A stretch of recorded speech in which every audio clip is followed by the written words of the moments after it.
To the Decepticons! I'm always ready for battle.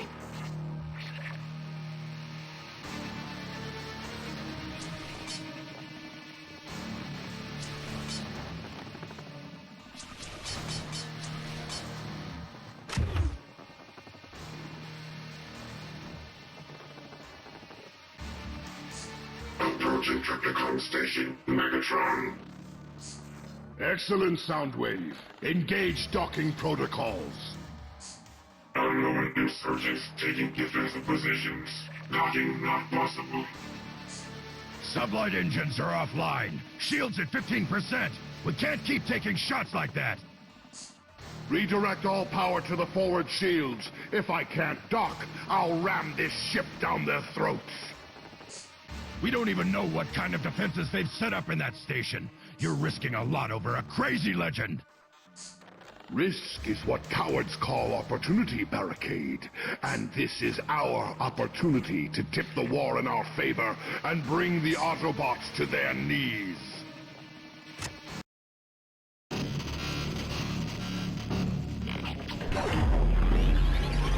Ah, hell. Looks like Starscream and his crew have that gun up and running already. Not sure what they're shooting at, though.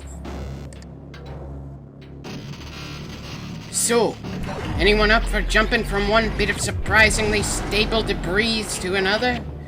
Kind of a weird decision to start this mission off like this when they could have shown us landing in the station and our ship being destroyed seconds after we got off. It would at the very least give some sense that we aren't the only Decepticons here. Sure, Barricade sends us the occasional transmission, but that doesn't change the fact that this mission feels pretty empty. Not enough enemies and absolutely no allies to be seen. Kinda funny that the tutorial mission, despite how poorly paced it was, still felt more alive than most of the missions in this game, simply because you see a few characters who are on your side. Speaking of alive, this game really wasn't designed with platforming as a major piece of the puzzle. We're unable to adjust the camera. The characters make the same sounds of exertion, regardless of who you're controlling. Really, whenever possible, it's better to use a flight-capable character than jumping around. And there's a lot of jumping around required in this first section of the mission. Okay, didn't mean to land here. Ah, well, no problem. We've only just started the mission. Oh, bloody hell. They're still holding our hand that much? We aren't allowed to die by falling just yet? Then why the hell did we start this mission in this sort of obstacle course? And while I'm at it, why the hell didn't they do something more with the bottom screen? Sure, I appreciate the radar system, and I understand that the DS doesn't have enough buttons for them to devote a single button to transforming. I would have gone with holding a pair of buttons or something, but that's not my point. My point is that the bottom screen feels pretty empty, while the top screen feels ridiculously busy.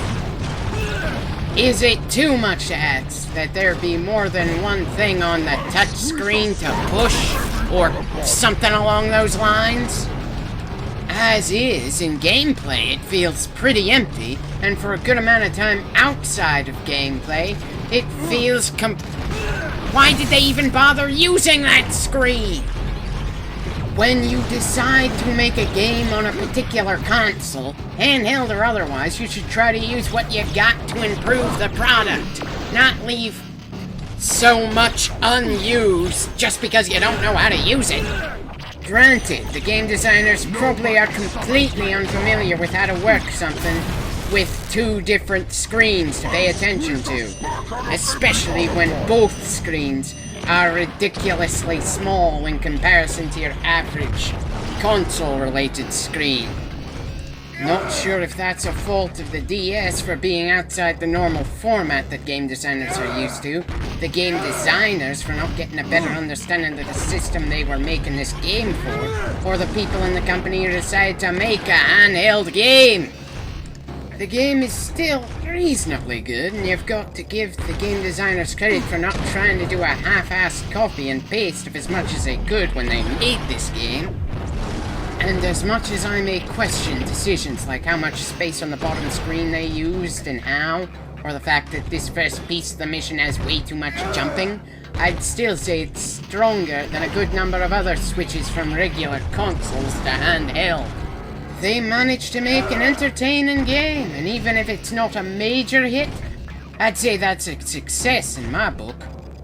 Speaking of success, I've got to find a way off this jumping segment before I begin to lose my mind. Is this the right way? Judging from the bug swarms, I guess so.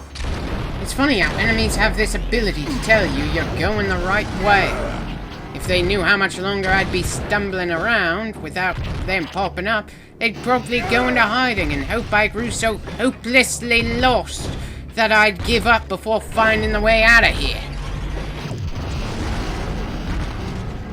Finally out of that obstacle course. The only differences in this bit of dialogue if you're Megatron are the portrait and the name used. Not that the response seems out of character for either of our current Decepticons, but still, is it too much to want to see a bit more personality shown around here? You know, some significant alteration based on who you are at that particular moment? Hell, I wouldn't be surprised if you replay this mission as Starscream and arrive to this point that there'd be no way to take it seriously at all. Not really sure why the defense systems would drain the station of power. Then again, we aren't exactly dealing with Fort Knox at the moment. I guess Starscream hoped this station was just far enough away that he could observe the fighting between the Autobots and Decepticons without getting caught in the middle. That's actually kind of clever on his part, really. Wait until either A, both sides completely exhaust themselves, or B, take on the winner the moment the war's over. While I'm not sure if he could have taken on either side, this feels like a better origin for him than the abrupt turncoat from the 360 game. Station seems pretty sparsely populated at the moment. Of course, that might just be an unintended side effect of the few enemy types we have so far in the game. What can I say? I can't find it in me to call those turrets or bug swarms part of the garrison.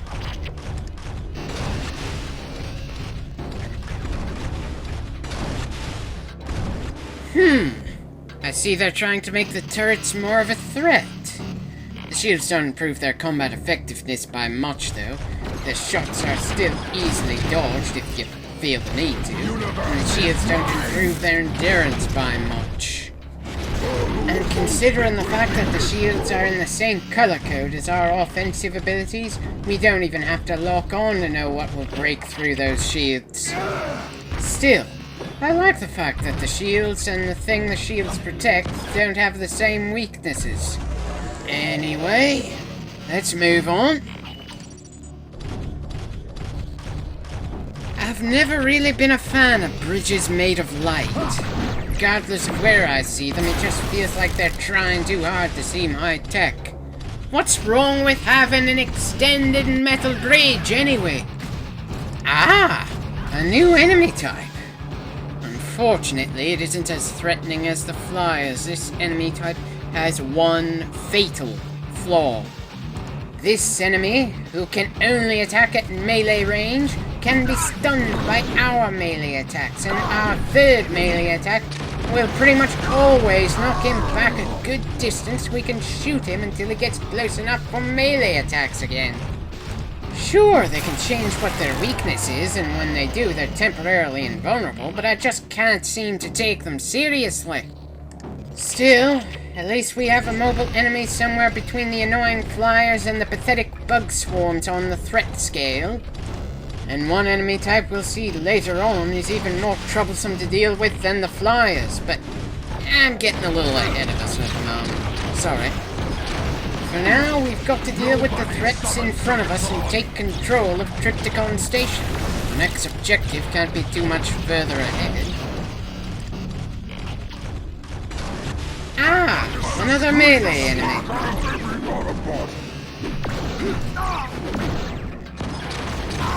If I have one major complaint about this handheld version, it's the fact that there aren't that many interesting fights. While the enemies in the 360 game could make up for their lack of skill and endurance with sheer numbers, in this game, swarming isn't an option for them. Which means that the ease you kill enemies in this game is all the more apparent, and while there are some non-boss enemies that can give you trouble, every fight is quickly resolved, and even taking into account switching characters and attack types, there isn't much you can do that could be considered strategic. What can I say? I'd like some more occasions to test my mettle. While it's not outright insulting anymore, I've still got an itch. Anyway, that said, let's activate the next switch. Of course, we have to go and shoot another switch. And while I'm at it, why do we need to hit these switches? It would make some more sense if they were levers and we saw them shift position, but really just running up to these switches should be enough. And I know they don't look like switches, but frankly I can't think of what else to call them. They don't look like buttons, and I refuse to call them doodads. I know. It doesn't really matter what they're called so long as you know how to use them. Huh. A turret weak to plasma behind the shield weak to plasma. Somebody goofed. Wait. That's Dark Energon? Looks like regular unrefined Energon to me. Isn't it supposed to be more purple? Must have been a typo or something. There's no way that they would call something that glows a light blue dark. I don't mind the idea of them changing the appearance of that major story element. It's a cosmetic issue. But still, when something is going to be glowing in a bright color, it probably shouldn't have the word dark as part of its name. That's almost as bad as calling something black light. It just doesn't work. I seem to be getting so distracted by them calling that stuff Dark Energon that I'm spacing out a little. Granted, I wasn't in any immediate danger, which part of me is still annoyed about, but I should try to keep my eyes open. Even if the damage is negligible and will be gone soon, it's still a little embarrassing to get hit when you can easily avoid it. You know, I'm really starting to get annoyed by those random vocals when the characters switch. I barely noticed them when I was playing, but now it's a little tough not to notice, especially since most of my commentary in this game is audio. Anyway, on to the next piece of the mission. Kinda hoping it's the last piece of the mission, to be honest. Not sure why they felt the need to shut the ramps off. I'm not generally inclined to go downwards after just coming up after all. And despite the fact that we've got a radar system now, we don't have anything like a map. Granted, I'm pretty used to moving around without good intel. So far, there hasn't been much risk of us going in circles. Mostly because we're pointed in the right general direction and the missions aren't that long. Still, a lot of these hallways look the same. Can't help having the feeling every time I go through a corridor that I've been here before, despite the fact that intellectually, I know better.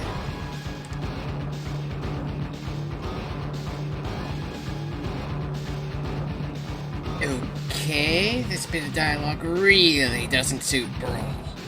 Why not have Megatron's name in portrait if you're gonna have a line specifically tailored to him in a mission?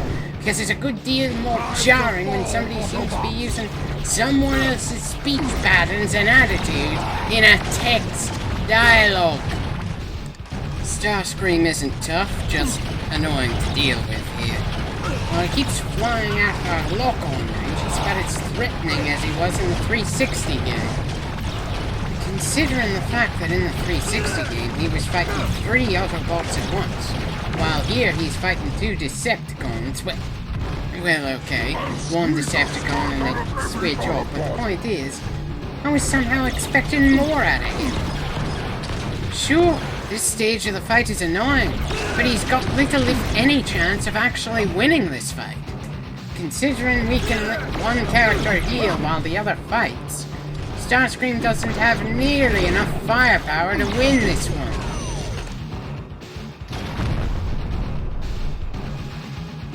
Okay, this switching of sides I can buy Starscream doing. Still kinda iffy on Megatron's reason for not blasting Starscream.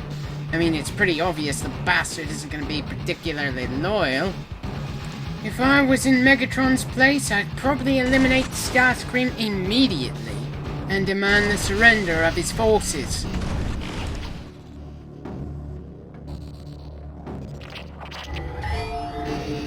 Oh, there is no way I'm gonna choose to play as Starscream in this game.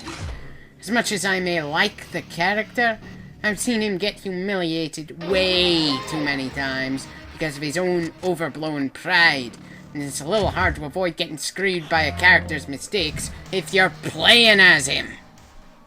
At least we get to upgrade the new characters. Doesn't make any character more or less attractive to play as, but at least it makes sure if a favorite of yours pops up, he won't be underleveled.